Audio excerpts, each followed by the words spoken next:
Friends, welcome to my channel. ఈరోజు మనం చేసుకునేది అరటికాయ బజ్జీ. దానికి ఏమేమి కావాలో ఎలా చేయాలో చూపిస్తాను రండి. సింపుల్గా మనం మధ్యాహ్నం పూట ఏదైనా తినాలనుకుంటే నిద్ర మీద లేచి మన ఇంట్లో ఒక అరటికాయ ఉంటే చాలు. కొద్దిగా శనగపిండి, కొంచెం బియ్యం పిండి చేయండి. అరటికాయలు చక్కగా చెక్కు తీసేసి సన్నగా అలా ఎరగోసారనుకుంటున్నా మా వారే. అరటికాయ బజ్జీకి కావాల్సింది అరటికాయలు, కొంచెం కారం, కొద్దిగా సాల్ట్ కావాలి. ఇక శనగపిండి ఎంత, ఒక పావు కేజీ శనగపిండి అనమాట.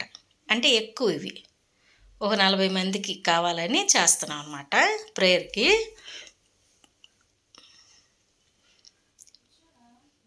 ఒక 100 గ్రాములు బియ్యం పిండి వేసుకుందాం దీంట్లో. అచ్చంగా శనగపిండితో చేసామనుకో స్మూత్గా ఉంటాయి, కానీ గ్యాస్ ప్రాబ్లం అయిపోద్ది. అందుకే పావు కిలో శనగపిండికి 100 గ్రాములు బియ్యం పిండి వేసుకుంటే బాగుంటుంది. సాల్ట్, కారం కావాలి వేసుకోవచ్చు, లేదంటే మానేసేయచ్చు. నాకు కారం కావాలని వేసుకుంటున్నాను నేను. కొంచెం మీరు కారం లేకుండా తినేవాళ్ళు అయితే కారం వేయకుండా ఉప్పు వేసేసుకోవచ్చు. కొంచెం జీలకర్ర పౌడర్ వేసుకొని బాగుంటుంది అప్పుడు. సాల్ట్ ఎంత కావాలో అంత వేసుకుంటున్నాం అనమాట మనం. వేసుకుంటే చిటికెడు తినే సోడా వేసుకోండి, కొంచెం గుల్ల వస్తుంది అంతే. ఎక్కువ వేస్తే నూనె పీల్చేస్తుంది. నూనె కాగేలోపు మనం శనగపిండి కలిపేసేసుకుందాం.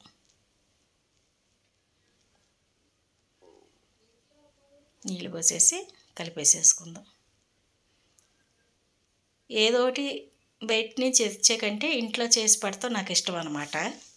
ఎందుకంటే మా వారు కూడా సాయం చేస్తారు కదా, దాని గురించి.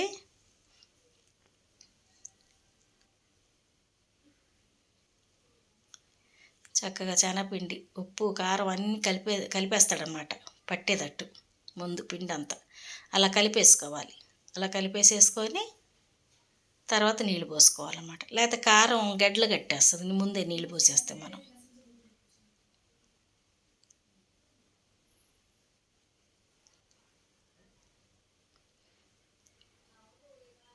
మాకు పగలైనా రాత్రి అయినా మా వంటగదిలో అంతే వెలుతురు వస్తుంది, అంతే. లైట్ వేసుకొని చేసుకోవాలి పగలైన రాత్రి అయినా, ఇంకంతే అలాగే కనబడతాయి మా వంటగదిలో. ఇంతకుముందు ఉన్న ఇంట్లో అయితే కొంచెం గాలి వెలుతురు బాగా ఉండేది. ఇంటి ముందు మామిడి చెట్టు, మల్లెపూల చెట్టు, పక్కన సన్నజాతి చెట్టు, కొబ్బరి చెట్లు ఇవన్నీ కనిపించేవి. చక్కగా బాగుండేది, చల్లటి గాలి వేస్తూ ఉండేది. వంట చేస్తున్నా చెమట పోసేది కాదు.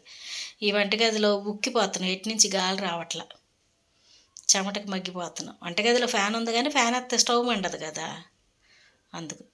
ఎగ్జిస్ట్ ఫ్యాన్ పెట్టుకుందామంటే కుదరదు ఈ గదిలో పెట్టుకుంటాకి. అలా అయిపోయింది. అందుకే వంటగదిలో ఎక్కువ ఉండలేకపోతున్నాం.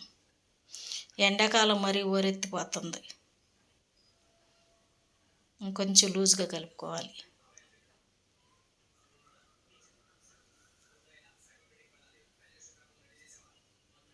కలిపి ఒక 5 నిమిషాలు వదిలిపెడితే బాగుంటుంది. పిండి బాగా కలుస్తుంది. భలే టేస్ట్గా ఉంటాయి అబ్బా మీ అరటికాయ బజ్జీ. ఇంతకుముందు పెట్టారని అంటారేమో, అది బంగాళదుంప బజ్జీ, ఇది అరటికాయ బజ్జీ. ఎప్పుడైనా కుదిరితే వంకాయ బజ్జీ కూడా పెడతాను చూడండి. వెరైటీ చేసుకోవాలబ్బా. నాన్ వెజ్జే కాకుండా వెజిటేబుల్లో వెరైటీ వంటకాలు చేసుకొని తినాలి. దేవుడు మనకు అన్నీ తినమనే కదా ఇచ్చాడు.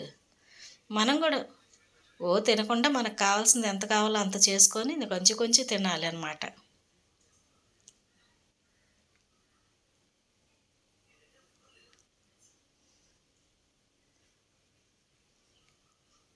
అలా కాస్త లూజ్గా కలిపేసుకోవాలన్నమాట. లూజ్గా కలిపేసుకొని వేసుకుంటే చాలా బాగుంటుంది. ఎక్కడ కూడా పొడిగా ఉండకుండా కలుపుకోవాలి. మా వారికి మసాలా పిచ్చి అనమాట చూడండి. గరం మసాలా వేస్తున్నాడు, కొంచెం ఘాటుగా ఉంటే బాగుంటుందని గరం మసాలా వేస్తున్నాడు. నేను వద్దంటున్నాను అని వేస్తున్నాడు. ఒక స్పూన్ గరం మసాలా కూడా వేసాడు. హోటల్ ఫీల్డ్ వాళ్ళు కదా, వాళ్ళు కొంచెం అన్నీ అలా మిక్సింగ్ చేస్తూ ఉంటారు రుచిగా తగులుతాకి. బాగుంది. కానీ ఇది మసాలా జల్లారు కదా, చప్పదనం లేకుండా కొంచెం ఏమంటారు,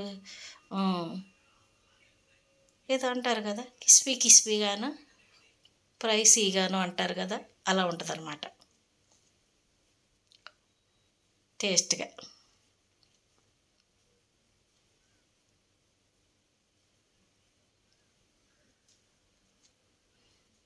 అలా అలా పలసగా ఉండాలన్నమాట.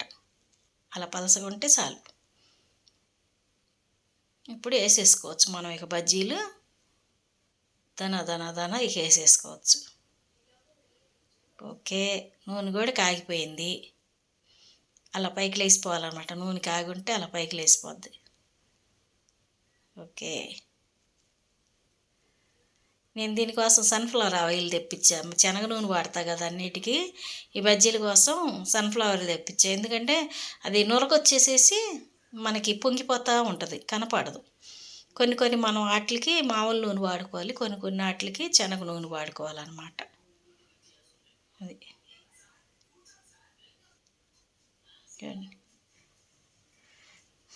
ములగాకు కరివేపాకు కారప్పొడి సూపర్గా ఉంది జ్ఞాని అని పెట్టారు. Thank you.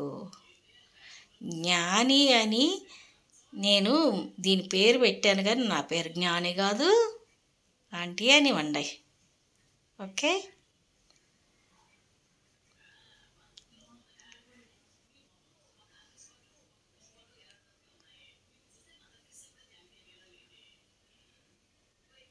నా కిచెన్ పేరు జ్ఞాని కిచెన్ అని పెట్టుకున్నాం. దాంట్లోకి మూకిట్లకి ఎన్ని పడతాయో అన్నీ చూసేసుకుంటాం అన్నమాట. ఒక 3 వాయిలు వేసాములే. 3 వాయిలు వేస్తే 40 బజ్జీల దాకా దిగినాయి. మనకి ప్రేయర్కి ఓ 30 మంది, ఓ 25 మంది దాకా వస్తారు. 40 కాదు, సారీ 60. ఇందా నుంచి 40 అంటున్నా కదా, కాదు 60 బజ్జీలు తీసి మనిషికో 2 కావాలని 60 కట్ చేశాను అనమాట. పీసులు, అరటికాయ పీసులు 60 కట్ చేసాం.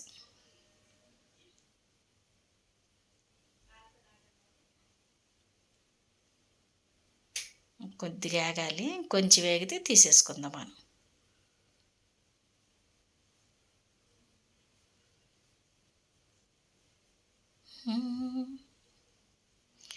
నా హృదయములో నీ మాటలే, నా కనులకు కాంతి రేఖలు. వేగిపోయినాయి చూసారా?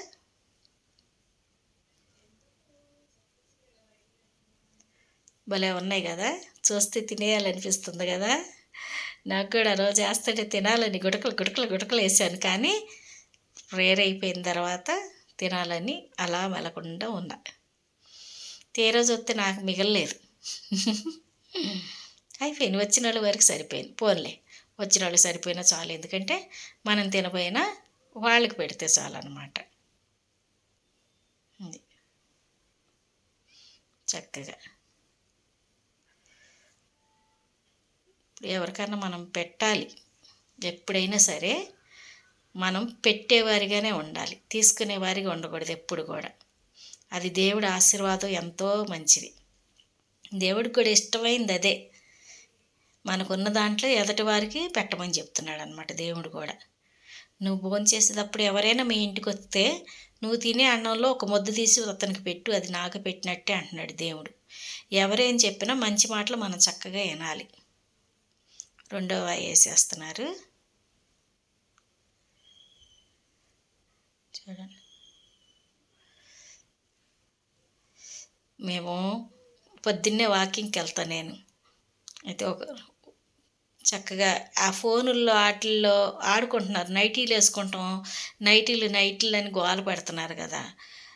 దానికి తగ్గట్టే ఒక ఆవిడ ఆ రోజు వాకింగ్కి వచ్చి నైటీ వేసుకొని వచ్చేసింది. నైటీ చున్నీ ఒక 45 అలా ఉంటాయి.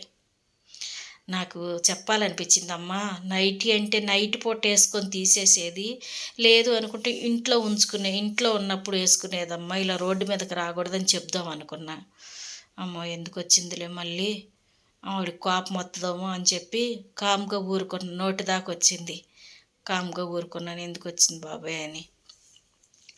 నైటీలు రోడ్ల మీదకి వేసుకొని రాకూడదు మనం. అది బిఆర్టీ రోడ్డు అంటే చాలామంది జనాలు ఉంటారు కదా, వాకింగ్కి పొద్దున్నే చాలామంది వస్తారు, స్కూల్కి వెళ్ళేవాళ్ళు, కాలేజీకి వెళ్ళేవాళ్ళు, బళ్ళు ఇవన్నీ ఉంటాయి కాబట్టి మనం ఆడవాళ్ళం జాగ్రత్తగా ఉండాలి.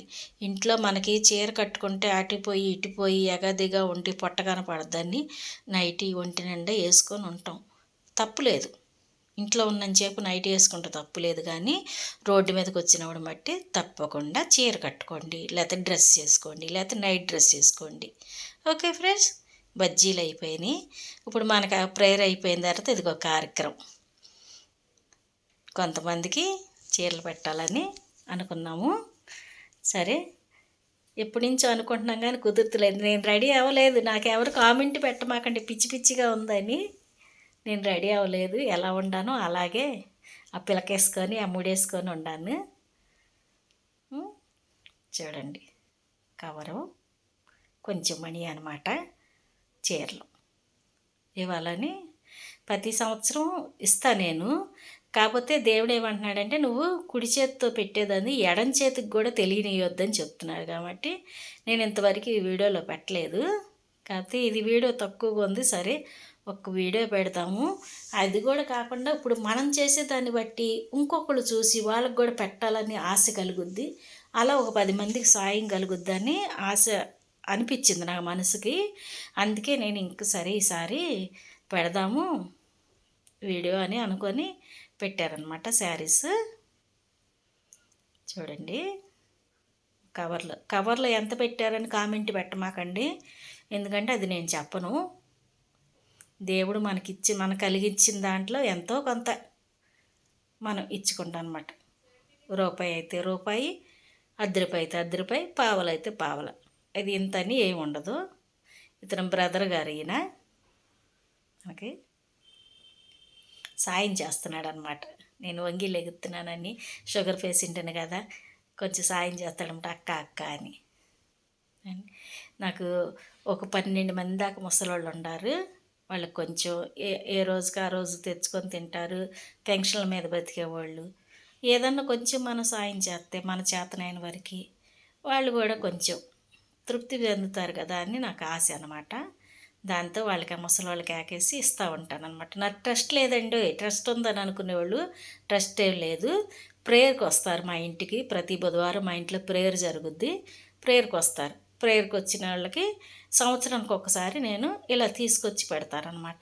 నేను తెస్తాను, లేదంటే మా పిల్లలు ఇస్తారు, లేదంటే ఇంకెవరైనా నాకు ఇస్తారనమాట. ఇచ్చినప్పుడు ఆ రూపంలో ఆ డబ్బులు తీసేసి వాళ్ళకి ఇస్తానన్నమాట నేను. చూడండి, అమ్మ నువ్వు మమ్మల్ని గుర్తుపెట్టుకొని ఇస్తున్నావు అమ్మ, చాలా సంతోషం అమ్మ అంటుందన్నమాట. ముసలాళ్ళు కూడా అమ్మ నువ్వు ఎంత మంచిదారు అమ్మ అంటున్నారు. వాళ్ళ మాటలన్నీ కట్ చేసేసాము, ఎందుకులే వాళ్ళ మాటలు అని. నిన్ను ఈవిడికి పాపం ఎండి టైరాయిడ్ ప్రాబ్లం, నేను చిన్నపిల్ల కాడి నుంచి అలాగే ఉందన్నమాట.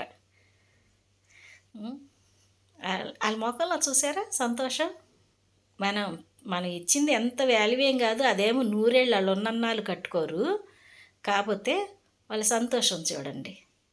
నేను ఆవిడకి ఒక కన్ను చూడండి, ఎంత సంతోషం వాళ్ళకి, మొహంలో చిరునవ్వు వచ్చేస్తుంది అన్నమాట.